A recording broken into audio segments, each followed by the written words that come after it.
Hey everyone, this is Pete, and welcome back to Atari A to Z Flashback, a series of explorations of the 150 games that make up Atari Flashback Classics for Nintendo Switch. Today's game is Holey Moley, which is an unreleased prototype for the Atari 2600 developed by Bob Polaro, who's a dev who's best known for his 2600 version of Defender. Now, Holey Moley was originally intended to release in 1983, but with the various events of that year, including things like the video game crash and the change in ownership of Atari at the time, it never came out for one reason or another. The game was designed to be playable with the kids controller, which was a little telephone keypad style thing, one of several things that the 2600 had that worked in that way. And because all those devices were very similar, it also means you can play this with the keyboard controller that you use for basic math, and I think Brain Games used it as well, or the video touchpad, which was primarily marketed as something to use with Star Raiders. They were all essentially the same thing, they just looked a little bit different, so all of them would work with Holey Moley. Now, in Atari Flashback Classics, we're going to be emulating that device using the analog stick. It's not quite the same instant response as having a keypad is, but I guess it's the next best thing. So this game didn't sort of live in development hell for absolutely ever. It did eventually see a package release in 2002 at the Classic Gaming Expo, so a full boxed release with a manual and everything like that. And it's also been part of Atari Flashback Classics, of course. So while it didn't get an actual release when it was originally supposed to, we can now enjoy it as much as is possible today. So let's go play Holey Moley. Okay, here we are once again with Atari Flashback Classics. Today we're taking a look at Holey Moley, which is a game that was never released originally, as we said in the introduction, and that probably means there's not a lot of instructions available for it. So let's take a look at what there is available. Introduction. In Holey Moley, your goal is to hit the moles that pop up on the playfield before they return to their holes. You will score points by hitting the moles, earning up to 40 points depending on how fast you hit the mole after it pops up, and lose points by hitting the acorns, which some believe may be the mole's arses, but no, they're acorns apparently. Keep an eye out for the king mole that wears a crown and earns you up to 100 points. In each round of 25 moles, you must earn 300 points to advance, and obviously that gets more difficult as you progress. Use the game select switch to choose between the different game variations, so there's 4 game difficulties. And yeah, basically on the original version of this you would have used one of the keypad controllers to just press the button that corresponds to the mole you want to hit. So you see they're arranged in a 3x3 arrangement, just like the numeric keypad on the video touchpad or the Atari 2600 keyboard or the kids controller or whatever you're using for this. But in this you have a virtual version of it, which is not quite as instant response as having an actual one-to-one button press thing, but it's the best we can do on this conversion. So let's take a look. Now I will warn you, this game has some of the most horrendous music you'll ever hear, as you can probably hear already, and this continues all the way through the game. If I have to suffer, you have to suffer. So let's play. Right, off we go. So you see there's our keypad over on the left hand side there, and we can just use the analog stick to move from key to key. And it rather wisely, it's disabled the bottom row of the keys so that you can't accidentally press the wrong ones. So basically all you got to do is push in the direction and press the A button on the Switch controller.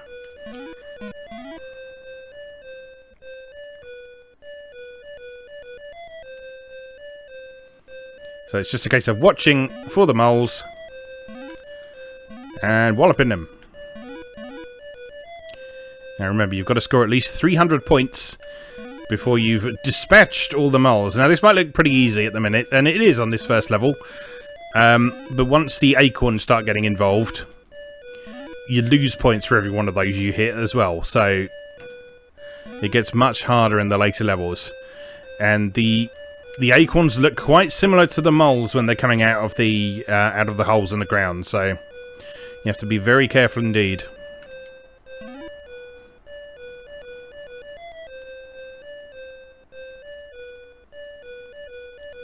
And just to make matters a bit more difficult, the quicker you hit the moles, the more points you get for them. which means it's very easy to try and react quickly to something coming out the ground and it actually be an acorn, which will mess you up completely. And nobody wants that, do they?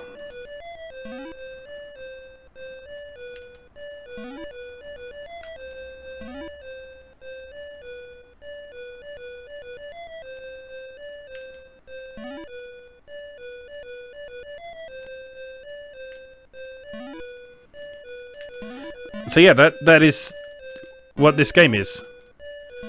This is everything this game has to offer, and it just gets faster and faster as you play.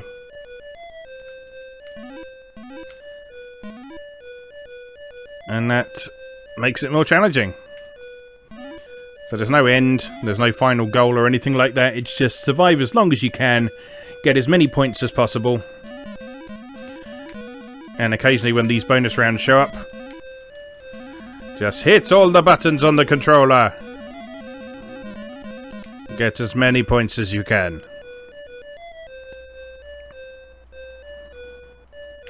Oh, no, that's an acorn. Fortunately, I hadn't scored any points in this round yet, so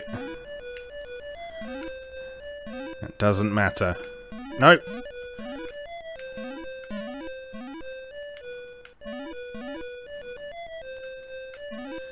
So, I mean, obviously, conceptually, this is a very simple game. I can see it would have worked well using the keypad controller. It actually works reasonably well with the analog stick. No! Oh, still made it. Only 80 points, though. Yeah, it still works reasonably well with the analog stick. It's just there's kind of an extra step you need to take in your brain to make it work. And that can sometimes mess you up a bit, but well, I mean, it is what it is. No! No. Oh, dear.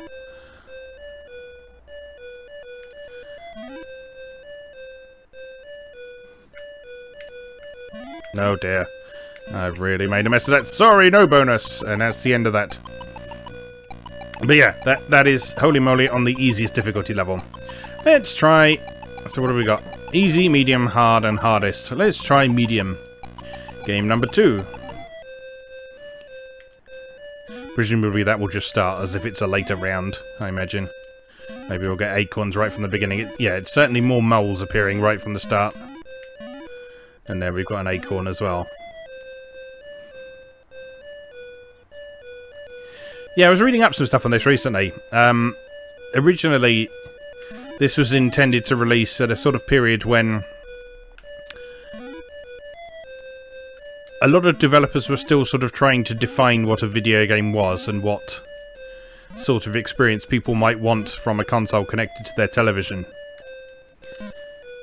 And there were a few examples of games that are just adaptations of physical games. So obviously this is an adaptation of the fairground game, Whack-A-Mole.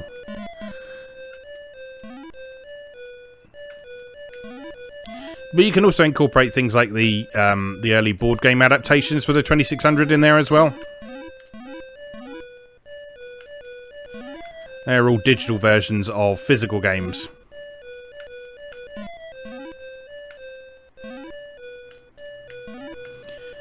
And there's a fair bit of the 2600's early library that is made up of that sort of game.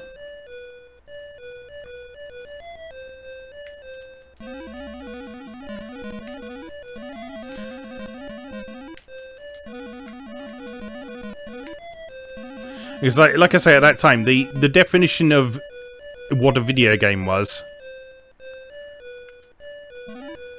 still kind of a bit fluid.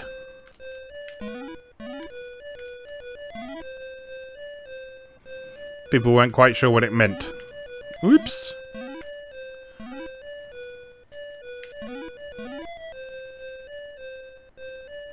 But there were examples of developers creating examples of what we understand as a video game today.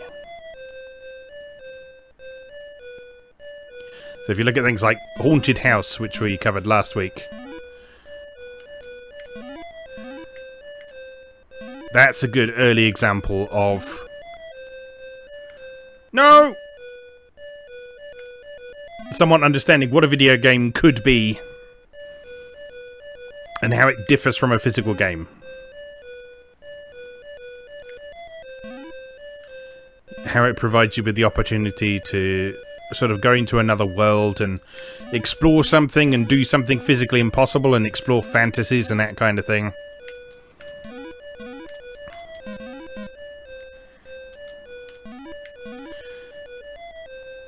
Whereas this kind of takes the opposite approach. This is something inherently relatable to a lot of people, and it's just a way of experiencing it at home, because most people don't have a whack-a-mole machine at home. And obviously this doesn't have quite the same physicality as actually playing whack-a-mole at a fairground or an arcade or something, but it does have a certain satisfying feel about it. Even with that horrendous music. Poor old 2600, it is trying. It's trying its best. I feel like I'm actually doing better on this medium level than I was on the easy level.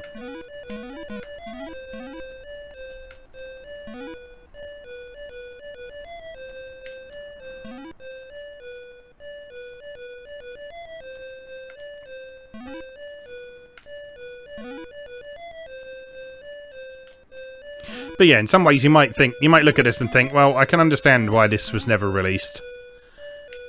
Oops. But at the same time... No, bollocks.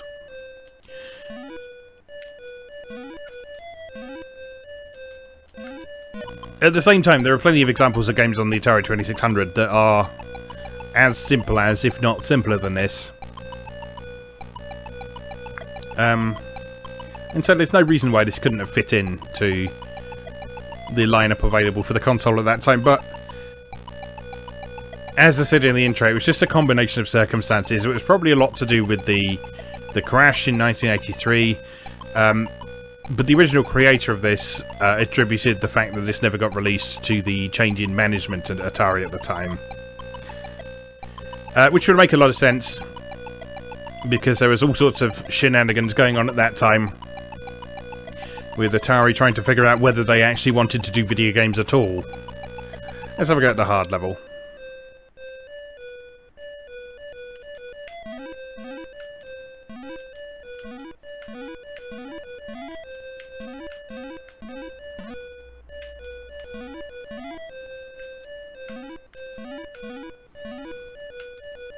Yeah, if you look back at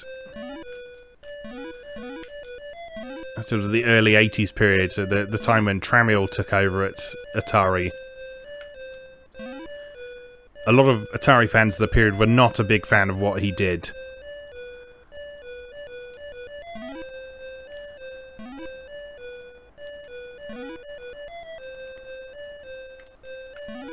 And they attribute a lot of things like the Atari 8-bit line flagging in comparison to the Spectrum and the Commodore 64 to Tramiel not really knowing what he was doing, or maybe knowing exactly what he was doing and just sort of screwing Atari over for whatever reason. But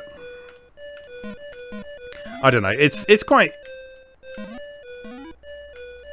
There's some quite interesting stories from the period if you care to look into it.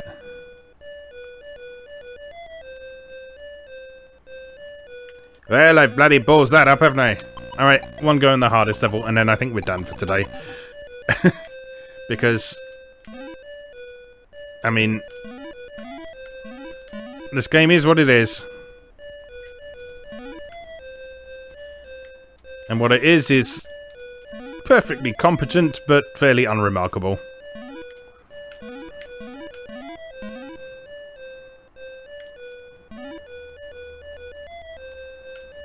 If you'd like to play a game where you just press buttons and numbers go up,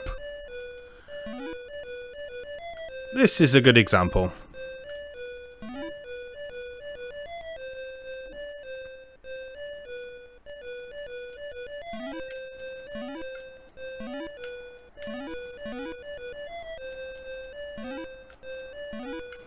You can tell this was a slightly later 2600 release from the fact that there's actually text on the screen, rather than those giant chunky numbers you got in the very earliest games.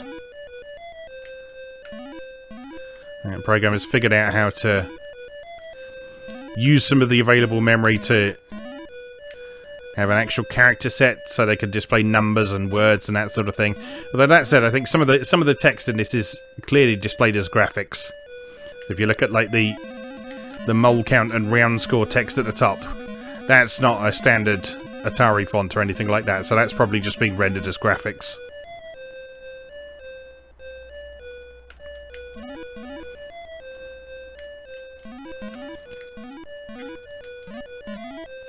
But yeah, it's kind of interesting that despite the simplicity of this game, it's actually presented quite well aside from that music.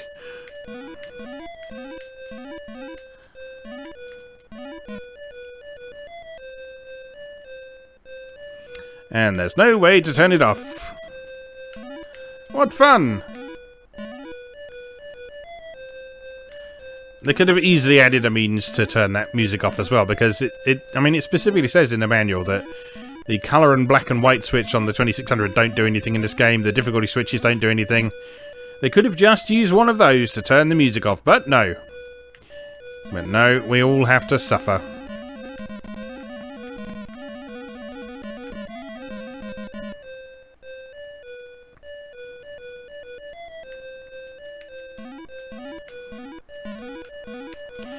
I read something somewhere that says in those bonus rounds, the actual keypad was randomized. I mean, it doesn't seem to be the case in this version for whatever reason, and I haven't played the original with a keypad, so I don't know if that's the case, but I mean, basically it would still be a case of just mashing all the buttons and making sure you hit all of them once to get all the moles. But anyway, that is Holey Moley. I think that's all of that I can take for now.